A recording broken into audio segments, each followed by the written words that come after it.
हर हर महादेव। आज की वीडियो में हम घृष्णेश्वर ज्योतिर्लिंग की कथा जानेंगे। इस शिवलिंग से जुड़ी कथा इस प्रकार है। दक्षिण दिशा में देवगिरी पर्वत के पास सुधर्मा नामक ब्राह्मण अपनी पत्नी सुदेहा के साथ निवास करता था। वह बहुत ही बड़ा शिव भक्त था और प्रतिदिन शिव भगवान की विधि विधान से पूजा किया करता था। वे दोनों खुशी से अपना जीवन यापन कर रहे थे, लेकिन एक बात का दुख था कि उनके कोई संतान नहीं थी, क्योंकि पड़ोसी उन पर व्यंग करते थे। एक बार सुदेहा दुख से व्याकुल हो उठी और सुधर्मा से बोली कि इस पृथ्वी का नियम है कि वंश आगे संतान से ही चलता है, लेकिन हमारी कोई संतान नहीं है। अपने वंश को नष्ट होने से बचाइए। मेरे अनुसार इसका एक ही उपाय है कि आप मेरी बहन घुष्मा के साथ विवाह कर लें। ऐसा सुनकर सुधर्मा ने कहा कि इस विवाह से सबसे ज्यादा दुख तुम्हें ही होगा, लेकिन अपनी जिद से सुदेहा ने अपनी बहन का विवाह अपने पति सुधर्मा से करा दिया। अपनी बड़ी बहन सुदेहा के कहे अनुसार घुष्मा प्रतिदिन 101 पार्थिव शिवलिंग बनाकर विधि विधान से पूजा किया करती थी और उन शिवलिंगों का विसर्जन तालाब में किया करती थी। तब शिवजी की कृपा से घुष्मा को एक पुत्र रत्न की प्राप्ति हुई। घुष्मा का सम्मान बढ़ता गया और सुदेहा के मन में अपनी छोटी बहन घुष्मा के लिए ईर्ष्या उत्पन्न होने लगी। वह पुत्र बड़ा हुआ और उसके विवाह की बारी आ गई। उसका विवाह बड़ी धूमधाम के साथ संपन्न हुआ।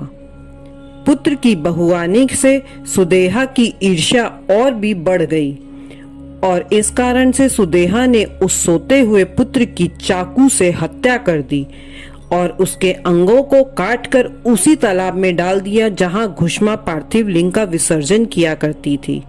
अगली सुबह घुष्मा और सुधर्मा पूजा में लीन थे। उनकी बहू ने जब देखा कि कमरे में हर जगह रक्त है तो वह घबराकर चिल्लाई और रोने लगी। इस बात की खबर उसने घुष्मा और सुधर्मा को बताई, लेकिन वो दोनों तो पूजा में लीन थे। तब वहां उपस्थित सुदेहा दिखावे के कारण से जोर जोर से रोने लगी। पूजा पूर्ण होने पर घुष्मा शिवलिंग का विसर्जन करने उसी तालाब के पास गई। तब उसने देखा कि उसका पुत्र वहां खड़ा हुआ है। वह प्रसन्न हुई और भगवान की लीला को पहचान गई। तब वहां एक ज्योति प्रकट हुई और उस ज्योति के रूप में साक्षात भगवान शिव वहां प्रकट हुए और उन्होंने सुदेहा का अपराध बताया। भगवान शिव सुदेहा को मृत्यु दंड देने के लिए जाने लगे। तब घुष्मा ने अपनी बहन को क्षमा करने के लिए भगवान से अनुरोध किया। तब शिव भगवान जी अति प्रसन्न हुए और वर मांगने को कहा।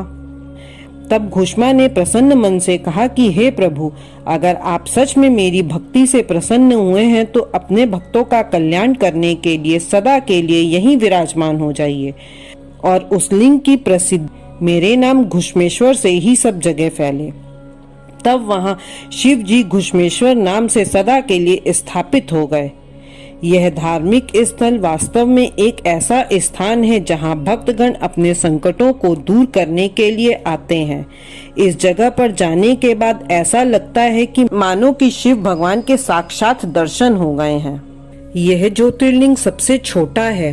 भगवान के दर्शन करने हेतु गर्भगृह में प्रवेश करने के कई नियम हैं। उसी के अनुसार भक्तगण वहां दर्शन के लिए प्रवेश कर सकते हैं। भगवान शिव जी का पिंड पूर्व दिशा की तरफ है। मंदिर का निर्माण 24 खंभों के द्वारा हुआ है। इन खंभों पर बहुत ही सुंदर कलाकारी है। यह मंदिर शिल्प कला के लिए भी प्रसिद्ध है। मंदिर की दीवारों पर देवी देवताओं का चित्र बना हुआ है। कहीं कहीं तो इस मंदिर को कुमकुमेश्वर नाम से भी जाना जाता है। 12 ज्योतिर्लिंगों की यात्रा में यह ज्योतिर्लिंग 12वें स्थान पर है। इस मंदिर में 3 द्वार हैं। मुख्य द्वार से पहले कोकिला मंदिर है। भक्तगण पहले इस मंदिर में रुकते हैं। दूर दूर से भक्तगण इस पावन तीर्थ पर आते हैं और अभिषेक करते हैं। इस मंदिर के आसपास कई अन्य मंदिर भी हैं। ऐसी ही और भी रोचक पौराणिक कथाओं को सुनने के लिए हमारे चैनल को लाइक, शेयर एंड सब्सक्राइब करें। धन्यवाद।